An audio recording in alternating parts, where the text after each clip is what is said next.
folks, Giles Blankenship here with a minute guitar lesson. A minute or so. A minute's a little tight, so I'm not going to mind if it goes longer than a minute. But if you tuned in for the last lesson and you've been practicing your E minor and your A minor and your C, then you've probably noticed it doesn't sound quite like that. It could sound like,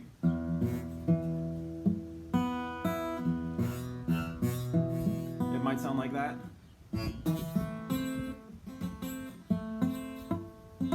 Or that, or, so, what's going on?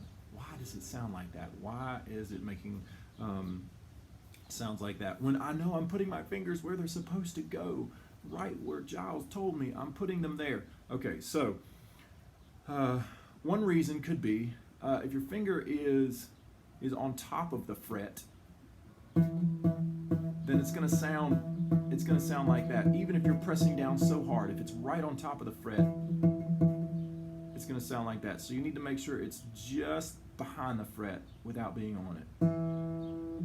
Big difference.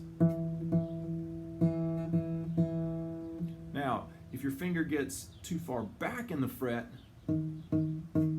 it can sound, I'm pressing down, it can sound really buzzy. I've got to press down so hard in order to get that to sound right. So, right there, not too far back. Now, with your E minor chord, you know your two finger was tucked in behind. It's not going to be able to get right up there.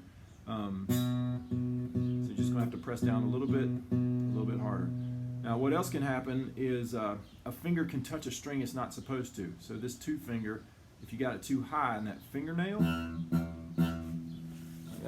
right there is touching the low E string. And so if a finger is touching a string it's not supposed to, then it can sound twangy. Also, my three finger, if I'm a little lazy, it's going to touch that G string right there. And when I play that, even though I'm pressing down right here where I'm supposed to, that string's not going to sound because that finger is touching that string. So you got to make sure it's up. You're coming down on top of the strings, curved fingers. And if you have problem, resort to proper hold. Let's see what else. I wrote down some things. Oh, and if you're not pressing down hard enough, that can also cause it to buzz or thunk. So, and especially for a beginner, if your hand's not, it's learning to be strong. It's learning to be strong, and so it takes a lot, and it's gonna hurt. You can kind of see. It's gonna take some time to build up some calluses. So don't give up. Keep at it, and so make sure your finger is as close to the fret as possible without being on top of it. Make sure you're pressing down hard enough. Make sure a finger is not touching a string that it's supposed to. And even sometimes, like if you got a big loose sleeve on this end and it's touching a string, that could mute the string or make it sound weird. Or a part of your hand, if you're fingering this and that low string, that high E string is hitting my hand right there.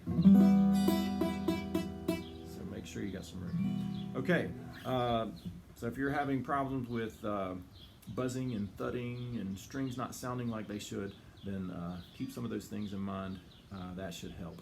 All right, and if you're enjoying this, I'd love for you to subscribe to my YouTube channel. Appreciate that a bunch, and check out some of my other guitar videos, and let me know if there's something you have a question about, and hopefully I can answer that in a future lesson. All right, y'all take care, and take care.